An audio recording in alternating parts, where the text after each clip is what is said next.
Hello friends, welcome to target online exam. आज से हम डिस्कस करेंगे बिहार सामान्य ज्ञान। आप सभी के जो आगामी एग्जाम आने वाले हैं, आप सभी के एग्जाम के लिए इम्पोर्टेंट है। आप सभी लोग वीडियो को लास्ट तक जरूर देखिएगा। और आप सभी ने अभी तक चैनल सब्सक्राइब नहीं किया है तो प्लीज आप सभी लोग चैनल सब्सक्राइब करके बेल आइकन प्रेस कर लीजिएगा। इससे नोटिफिकेशन आप सभी को मिलता रहेगा। और ये क्लास आप सभी की डेली मॉर्निंग में 9 बजे रहेगी, तो आप सभी लोग बेल आइकन जरूर प्रेस कर लीजिएगा। तो चलिए स्टार्ट करते हैं। एकदम बेसिक से शुरुआत करते हैं और यहाँ पर आप सभी लोग अपने नोट्स बनाने में टाइम वेस्ट मत करिएगा। यदि आप सभी लोग 1 से 2 बार सुन लेंगे तो आप लोगों को याद हो जाएगा। तो चलिए स्टार्ट करते हैं। फर्स्ट क्लास आपकी है प्राचीन इतिहास। इसमें ऐतिहासिक स्रोत। प्राचीन भारतीय इतिहास के स्रोतों को निम्न वर्गों में विभाजित किया गया है। कौन कौन से वर्ग है? पहला है पुरातात्विक स्रोत है और दूसरा साहित्यिक स्रोत है। पुरातात्विक स्रोत में उपकरण है, मृद भांड है, कलाकृतियां हैं, भवन, मुद्रा, अभिलेख है। तो ये स्रोत है। आप सभी लोग जो स्रोत यहाँ पर लिखे हुए हैं इन्हें नोट कर लीजिएगा। साहित्यिक स्रोत में क्या हो जाएगा? एक है देसी साहित्य है, दूसरा विदेशी साहित्य है। देसी साहित्य में भी इसमें वर्णन किया गया है। देसी साहित्य में एक क्या है? धार्मिक साहित्य है, दूसरा है धर्मेतर साहित्य। धार्मिक में आप सभी के वेद, ब्राह्मण, आरण्य इनसे संबंधित है। तो यहाँ पर चलिए देखते हैं धार्मिक साहित्य में क्या है। वेद है, ब्राह्मण ग्रंथ है, आरण्यक है, उपनिषद है, वेदांग है, पुराण है, स्मृति है, बौद्ध साहित्य, जैन साहित्य, महाकाव्य, जो आप सभी को आगे पढ़ने हैं। नेक्स्ट है धर्मेतर साहित्य में क्या है? कौटिल्य का अर्थशास्त्र है, कल्हड़ की राजत रंगड़ी है, पाणिनि की अष्टाध्यायी है, विशाख दत्त का मुद्रा राक्षस है, कालिदास का अभिज्ञान शाकुंतलम, मेघदूतम है, अन्य वैज्ञानिक एवं खगोल साहित्य जीवन चरित्र आदि है और संगम साहित्य है। तो यहाँ पर आप सभी को ये जितने भी पॉइंट दिए हुए हैं सभी पढ़ने हैं। और यहाँ पर आप सभी लोग देख सकते हैं कि विदेश साहित्य में जो विदेश यात्रियों के वर्णन है, जैसे ग्रीक और रोमन स्रोत है, सिंहली स्रोत है, चीनी स्रोत है, तिब्बती स्रोत है और अरबी स्रोत है। आप सभी के रिसेंट एग्जाम में चीनी स्रोत से क्वेश्चन पूछा गया था। तो चलिए यहाँ पर स्टार्ट करते हैं। प्रागैतिहासिक काल का लिखते समय पुरातात्विक साक्ष्यों पर निर्भर रहना। जो प्रागैतिहासिक काल का इतिहास है यह लिखते समय किस पर निर्भर रहा है? पुरातात्विक साक्ष्यों पर निर्भर रहा है।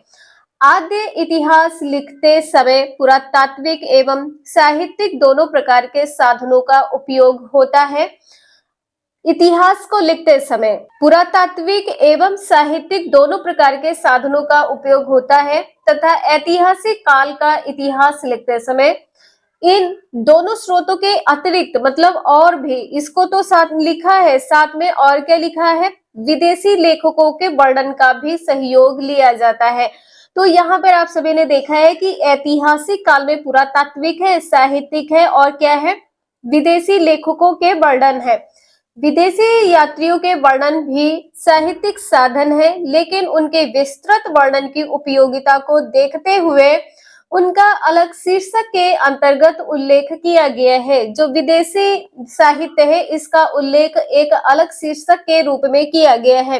तो यहाँ से स्टार्ट होता है पुरातात्विक स्रोत। आप सभी लोग वीडियो को लास्ट तक जरूर देखिएगा और जितने भी इंपॉर्टेंट पॉइंट है साथ में आप सभी लोग नोट डाउन करते हुए चलिएगा। साथ में आप सभी लोग ध्यान रखिएगा आप लोगों को क्या नोट डाउन करना है। तो सबसे पहले जो यहाँ पे रचनाएं दी हुई है आपको ये लिख लेना है कि लेखक उनकी रचनाएं कौन कौन सी है। रघुवंशम के रचनाकार कौन है? कालिदास है। इसमें किसका वर्णन किया गया है? समुद्रगुप्त की विजय का वर्णन किया गया। किसमें किया गया है? रघुवंशम में किया गया है। स्वप्नवास वदत्ता किसकी रचना है? भास की रचना है। स्वप्नवास वदत्ता में प्रसिद्ध संस्कृत नाटक की रचना की गई है।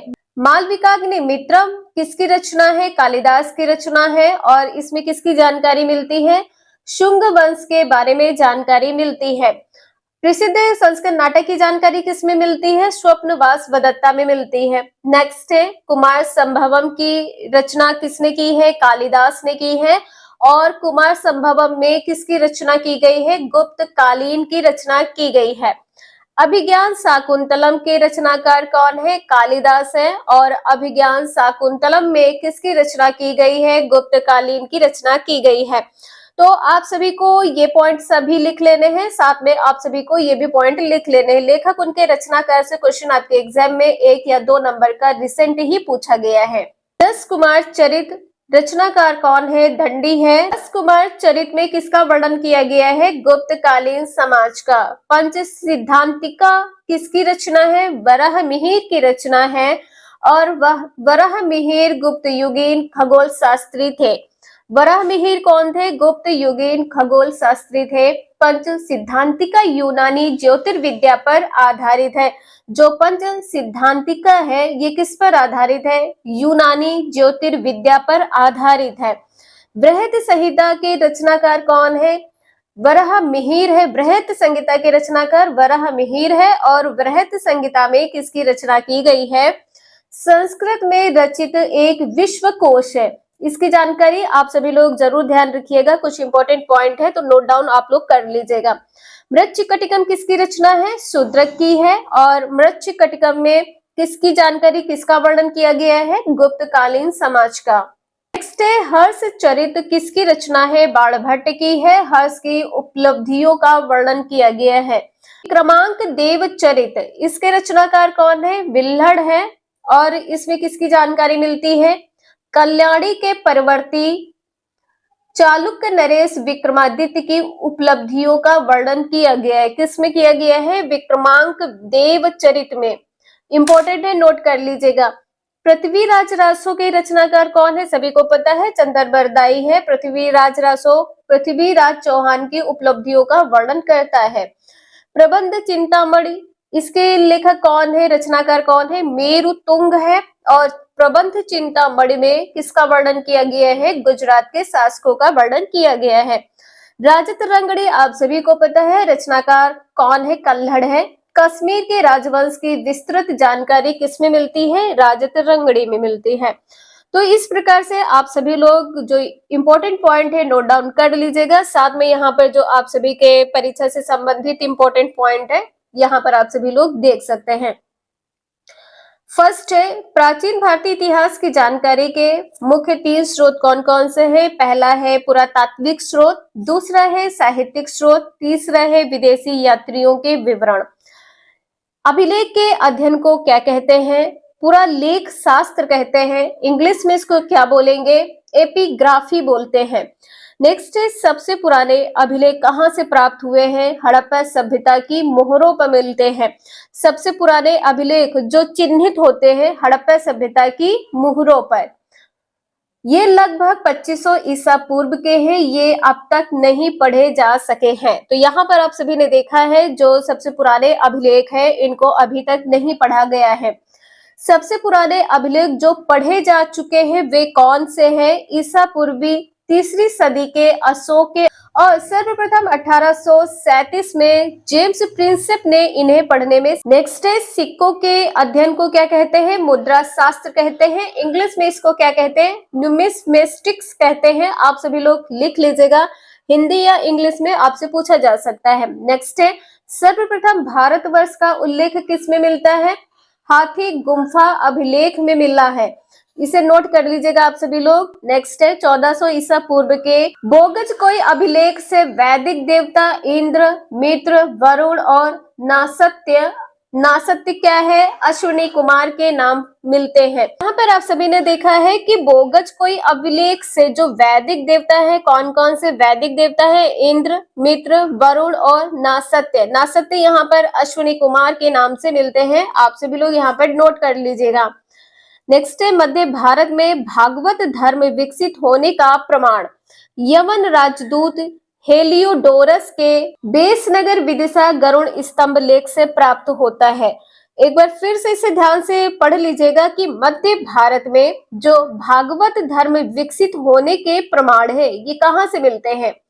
यवन राजदूत। यवन राजदूत कौन है?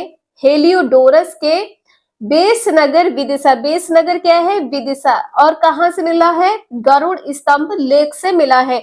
तो ये इंपॉर्टेंट पॉइंट बन जाता है, इसे आप सभी लोग ध्यान रखिएगा। सर्वप्रथम दुर्भिक्ष की जानकारी देने वाला अभिलेख सोहगौरा ताम्रपत्र अभिलेख है। दुर्भिक्ष की जानकारी देने वाला अभिलेख कौन सा है? सोहगौरा है, ताम्रपत्र अभिलेख है। भारत पर होने वाले पूर्ण आक्रमण की जानकारी किससे प्राप्त होती है? भीतरी स्तंभ लेख से प्राप्त होती है। नेक्स्ट है, सती प्रथा का पहला लिखित साक्ष्य कहां से प्राप्त होता है? एरण अभिलेख। एरण अभिलेख क्या है? शासन भानुगुप्त। एरण अभिलेख किसका है? शासन भानुगुप्त से प्राप्त होता है।